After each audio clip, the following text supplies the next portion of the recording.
Iya, nah berarti kalau misalnya lu bagi ya kayak siapa sih yang harusnya itu taruh di alokasi kecil sampai gede? Tadi kan lu udah ngomong kan kalau misalnya lu belum ngerti ya lu taruh sedikit dulu gitu. Ya, Nah kalau misalnya kita ngomongin dari segi gaji, range oke, gaji gitu range ya. gaji boleh. Misalnya kayak kita bagilah kayak di bawah 5 juta, habis itu 5 sampai 20 sama 20 ke atas gitu. Nah Oke. kira-kira berbeda nggak sih alokasi persentasenya? Berbeda karena kalau yang 5 juta otomatis pasti kebutuhannya mungkin sekitar 3,5 juta. Disclaimer, video ini dimodifikasi dari sumber terpercaya dan disajikan dalam kerangka penggunaan wajar untuk meningkatkan literasi finansial. Kami tidak bermaksud melanggar hak cipta, namun kami di sini mengundang semua penonton untuk berdiskusi dan belajar bersama. Juta sampai 4 juta ya. Jadi alokasinya mungkin di 5% kali ya.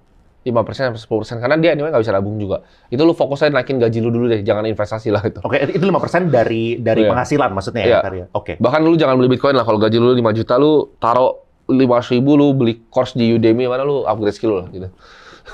5 juta, terus 5 juta sampai 20 juta. Sama, gue juga tetap sama sih. I wouldn't even invest in that stage. Lu nggak worthy untuk invest, ya. Lu nggak kepikiran invest di angka Enggak lah, segitu? karena buat apa gitu. 5 juta, orang kan bilang, oh compounding. Enggak seperti itu. Enggak sekecil itu angkanya. Jadi, useless bro. Useless. Itu di taraf yang beneran useless menurut gua. Kalau lu nggak bisa generate income at least 100 juta sebulan, don't even bother investing menurut gua. 100 juta sebulan nggak even bother investing? Buat apa? Iya. Karena gini, uang 10 juta nih, lu mau invest 10 juta, ya kan? Lu jago lah, kali 10, 100 juta gitu. Mau buat apa gitu? Ih, tapi kan lu ngomongnya jangan pakai kacamata lu. Lu Nggak. ngomongnya jangan pakai kacamata Sena. Bukan. Lu ngomongnya pakai kacamata Kalia, bro. Maksud gue gini, 100 juta, itu sensible yang gue actually ngomong. Lu upgrade skill lu sampai lu bisa 100 juta sebulan, menurut gue. Don't bother lu jadi hedge fund gitu loh. You're not Bill Ackman gitu. Iya. Jadi don't bother being a hedge fund sampai uang lu itu 100 juta lah itu. Iya. Nah, oke. Upgrade skill terus, upgrade skill Upgrade terus. skill. Upgrade skill setuju, tapi kalau misalnya nggak invest sampai 100 juta, oke, we can agree to disagree. Tahun depan, Bitcoin bakal jadi berapa menurut Nggak, lu? itu menarik bro. Tadi gue mau bahas sedikit. Oke, silakan. Gue mau bahas sedikit ya. Gue mau nanya ke lu. Lu disagree bahwa jangan investasi. Tapi kenapa gitu? Karena gini, lu punya uang 20 juta. Let's say lu punya uang 5 juta untuk invest. Lu mendingan invest di mana? Iya. Nih, Lu bakal taruh itu di aset finansial atau lu taruh itu di aset yang bisa kembangin otak lu? Oh enggak, kalau misalnya gue setuju, prioritas pertama itu adalah untuk ngembangin otak. Itu gue setuju, naikin skill, itu Ya. setuju gitu. Tapi bahwa mereka jangan consider investasi sampai di atas 100 juta, Bukan, kenapa nggak investasi terus di otaknya sampai 100 soalnya juta? kita ada cap-nya. Ada diminishing marginal utility. Dimana kalau misalnya kita spend the next 1 million on this course, kita bisa dapat banyak sekali skill, tapi the Ya. next 10 million, the next 20 million, di satu Drop, bulan itu marginal udah utility drop. marginal utility-nya gitu untuk mempelajari, dan juga kita punya waktu kan. Kita di satu hari kita mau sampai 9 sampai jam 9 pun kita cuma bisa habisin duit sekian. Tapi teman-teman bisa alokasin duit itu nggak cuma dari segi cost loh bro. Maksudnya dari segi lu mentraktir orang. Setuju. Itu bisa dialokasin juga gitu. Tapi Setuju. menurut gua, it's much better untuk build your network dulu, build your personal. Lu build personalnya dulu sebelum lu bikin bantalan finansial. Setuju. Berarti ya, oke. Iya. Oke, Karena masuk kalau- akal. Karena gini, emergency fund. Gue bisa nantang sebenarnya konsep emergency fund. Kalau lu emang tahu cara make money, you don't need emergency fund. Lu bisa bikin uang kok besok gitu. Tapi kan, iya. Safety-nya jadi ada gitu. Dengan skill. Gue liat kalau misalnya dari kacamata lu sih, gue sangat bisa memahami. Lu ya. Maksudnya, pertama ini emang salah satu orang yang paling agresif yang gue pernah lihat. Kedua, lu jangan bandingin Sena sama yang masih nyetirnya Avanza sama Innova, bro. Dan juga, lu masih solo belum ada anak gitu kan. Kalau misalnya ada anak, Benar. Tapi sebenarnya gini sih, maksud gue. Ya, stable Indonesia itu berapa sih? Indonesia juga sebenarnya tuh nggak mahal negaranya. Jadi kayak Indonesia tuh relatively enak lah tinggal di sini, nyaman gitu. Jadi kalau orang bilang apakah gue akan less agresif ketika gue punya anak, jawabannya enggak sih. Karena buat maintain lifestyle di Indonesia is too cheap anyway gitu dibanding luar negeri. Indonesia is too cheap lah. Lu makan tuh 5 juta tuh mentok bro. Mentok, usah makan di Peak juga udah mentok itu 5. Seorang tuh udah mentok tuh. iya. Naiknya udah susah. Iya. Hashtag not fine. Bukan financial advisor ya? aja. Ini orang gila ini satu soalnya. Not financial advice itu. Iya. Oke. balik ke tadi bro. Tahun depan di siklus kali ini yang keempat, Iya. menurut lu potensial Bitcoin bisa sampai ke harga berapa? Gue sih target pribadi 200.000 ya. 200.000. Ini masih konstan ya berarti target pribadi Iya, lu ya? 200.000 dari sebenarnya kan gue bilangnya 1,5 miliar karena ya udah pasti kecapai itu udah pasti kecapai. Gue naikin lagi nih targetnya di 200.000 kan gue bilang podcast lu target 1,5 miliar masih 30.000 sekarang udah di 64.000 per kita syuting ini bakal naik menurut gue masih sampai 200.000 masih jauh still a long way itu mungkin di Juli 2025 ya mungkin cycle selesai 2026 akhir. Iya. Lu ngomong ini berdasarkan sejarah atau berdasarkan katalis lain? Sejarah. Sejarah, oke. Karena sejarah itu selalu sama dan kenapa sejarahnya sama? Begitu halving yang terjadi adalah orang kurang hitung flow uang yang masuk. Jadi kenapa Bitcoin sekarang harganya belum naik lagi gitu? Sejak dia announce ETF, uang masuk belum naik lagi. Karena ada selling pressure. Dan selling pressure itu harus belajar dari dua hal. Satu itu dari orang yang punya perusahaan yang bangkrut yang harus bayar kreditor di saat harganya naik. Itu ada dua, ada yang paling besar, ada Genesis, ada FTX. Mereka nggak peduli, mereka cuma mau benefit fiduciary duty lah untuk kreditornya. Nah, yang kedua ini adalah miners. Mereka natural seller. Karena kenapa mereka natural seller? Mereka perlu jualan untuk tutup cost operasional, beban operasional. Nah, jadi dari dua ini kita bisa lihat, kita bisa kira-kira gitu loh. Penjualan itu 20-25 juta dolar sehari. Nah, kapan ini berhenti? Mungkin sekitar 4-5 bulan lagi akan udah menurun nih. Apa yang maksudnya pressure penjualan selling dari miners? Yang pertama, yang seller besar. Oke, gua bilang. yang FTX Genesis maksudnya nih? FTX Genesis. Itu akan jualan dulu dalam 4 bulan sampai 5 bulan ini. Jadi harganya akan ketahan terus. Tapi setelah itu hilang, bro. Lu cuma butuh uang 15 juta dolar per hari untuk naikin Bitcoin. Gue udah hitung tuh. 15 juta dolar per hari, flow masuk, Bitcoin akan naik. Nah, dan banyak holder misalnya seperti lu sendiri yang akhirnya percaya, yang awalnya nggak percaya, terus akhirnya percaya, terus mulai alokasikan. Nah, capital tuh sifatnya unik. Itu nggak langsung datang, apalagi dengan ETF ini. Karena orang yang beli ETF tuh kadang yang kayak lu bilang tadi punya gaji bulanan, dia nabung.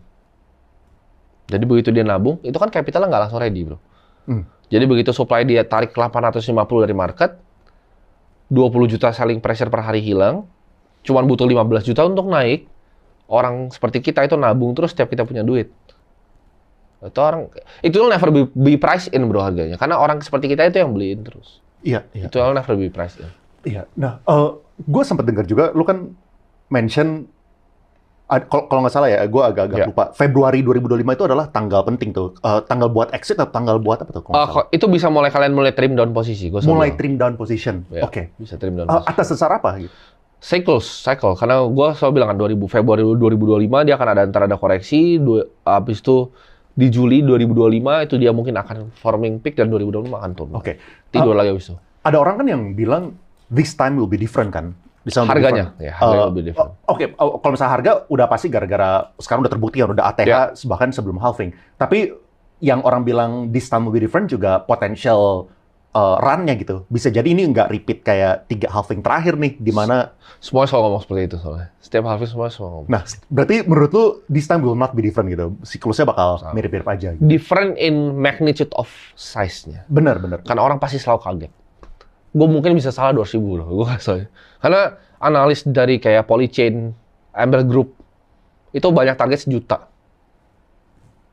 Karena orang selalu salah prediksi run up. Jadi ini kalau lu tarik secara kayak monthly chart ya, di sekarang itu sebenarnya itu kayak dulu pas 2020 yang masih kecil, belum dapet yang gedenya ini. Tapi ini udah ada ATH, bro, jadi yang gedenya kita nggak tahu berapa sebenarnya. Ya, sky's the limit lah kalau misalnya udah dilewatin.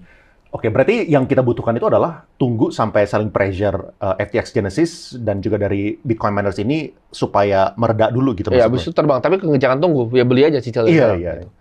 Iya. Cicil sekarang. Nah, untuk mungkin jawab pertanyaan lu tadi, yang jawaban lu lebih bagus adalah gimana cara investasinya dibanding persentan alokasinya. Karena untuk teman-teman yang punya gaji 20 juta, 5 juta, 19 juta, 100 juta, kalian harus paham perbedaan antara DCA dan lump sum. Nah, ini gue udah pernah run the numbers. Lump sum always beat DCA. Lump sum always beat DCA? Always. Lu mau tarik dalam jangka waktu panjang, pendek, selalu menang. DCA itu cuma menang ketika dia pure bear market turun. That's the only time. Karena DCA itu orang pikirnya gini. DCA itu akan untung di saat orang beli. Kita akan beli lebih sedikit di atas dan lebih banyak di bawah. Tapi secara data kalian bisa cari deh. Banyak udah analisa nih. Udah banyak yang bikin papernya, selalu kalah. Mau di S&P, Karena gini, nyatanya adalah kalau lu kehilangan 9 best days di Bitcoin, lu kehilangan semua returnnya. Jadi time in the market is always better than time in the market. Nah, orang bilang, tapi kan gua dapat uangnya per bulan. Itu namanya lump sum. DCA itu adalah kondisi ketika lu punya pool uang, lu secara sadar lu bagi pool uang itu DCA. Tapi kalau lu emang digaji misalnya 20 juta, lu mau nambang 5 juta sebulan gitu. Itu bukan DCA, bos, itu lump sum. Karena capital lu dapat di situ. Iya, iya. Itu orang Indonesia nggak paham sama situ soalnya banyak. Gue pengen nanya yang ini deh. Soalnya DCA, lump sum itu masuk akal, paling masuk akal banget, apalagi kalau misalnya lu belinya tuh early gitu. Let's say kita belinya tahun lalu lah, itu early gitu kan. Nah, itu sangat-sangat masuk akal. Lu lump sum tahun lalu gitu kan. Tapi kan lump sum, kalau misalnya orang belinya itu di peak gitu, itu kan mati, bro. How do you know it's peak tapi? Nah, that's the point. Bisa. Nah, maksud itu adalah, maksudnya kayak ini pun juga ada asteriknya kan. Kayak lump sum will beat DCA, as long as kita tuh beli itu bukan di peak gitu maksudnya. Nggak juga, bro. Lu kalau beli di 2021 gitu, kan duitnya masih kalah lawan orang yang DCA. Itu kan tapi sangat spesifik time frame kan. Benar. Namanya kalau data tuh itu kan kita bisa simulasi pakai namanya Monte Carlo simulation kan. Di mana kita tarik 1000 scatter plot untuk benar. Kalau emang mau di cherry pick itu bisa ada menangnya lah. Kalau misalnya DC dalam seminggu, contoh ya, nggak usah kayak jauh ya. Saya seminggu, mana yang DC menang, mana yang lamsam menang gitu. Tapi kalau ditarik with enough data, 70% of the time selalu menang lamsam. Oh, jadi menurut lu probabilitas untuk menang dari lump sum itu lebih tinggi daripada DCA secara data holistik gitu? Betul. Interesting. Lump sum bakal lebih menang. Interesting. Soalnya kemarin waktu gue ngobrol sama beberapa, gue kemarin sempat ngobrol sama beberapa exchange kan, yang lo kenal juga lah teman-teman lo juga gitu. Dan menurut risetnya mereka, DCA itu win gitu. Nah ini gue punya pertanyaan. Salah besar itu. Gue punya pertanyaan. Apakah? Gue lihat kemarin itu analisa chartnya itu tabelnya salah hitung, berantakan. Salah besar. Interesting. Harus belajar statistik lagi berarti ya, timnya. Oke, interesting. Ada yang pernah analisa kok, banyak yang pernah analisa itu. Nanti gue share ke lo perisetnya. It's always salah. Oke. Nah, di Februari 2025 ya bro ya. Lu kan bilang planning buat exit pelan-pelan gitu kan. Ya. Berarti kan kalau misalnya kita ini, apakah selling itu juga mirip gitu? Kalau misalnya beli, lu kan prefernya lump sum. Waktu selling, apakah kita prefer itu lump sum juga atau kita sellingnya itu tuh di multiple exit points gitu? Nah, tergantung viewpoint lu terhadap long term dari crypto industri ini sendiri. Itu pertanyaan bagus banget. Kalau Bitcoin jawabannya terserah. Ada yang mungkin nganggap ini seperti S&P 500 kayak gue. I wouldn't care. Karena kalau gue beli dari 2021 atas seperti lu bilang, dan gue setiap punya uang gue beli, itu lump sum ya by the way ya. Punya uang terus kita beli, setiap kita punya uang dan kemampuan untuk beli itu lump sum. DCA itu ketika lu misalnya lu punya 100 miliar terus lu mau alokasiin 10 itu DCA. Lu dari 2021 atas sampai bawah pun, itu naik sedikit ke 16.000 terus ke 18.000 lu udah untung. Jadi bisa jadi gue bisa lihat nanti. Mungkin gue akan trimming maksudnya rebalance lah. Karena portofolio gue ya nggak cuma Bitcoin gitu. Jadi gue kalau di gue sendiri gue akan trimming. Tapi kalau untuk orang yang percaya Bitcoin sebagai store of value dan nggak mau pusing, itu beli aja terus. Tapi kalau gue cari alpha. Gue nggak pernah mau dapat market average Bitcoin average lah. Gitu. Menarik. Meskipun itu besar sekali ya dibanding aset lain, 33% lebih nanti selama 20 tahun ke depan mungkin. Tapi ya gue nggak mau dapat 33% doang gitu per tahun.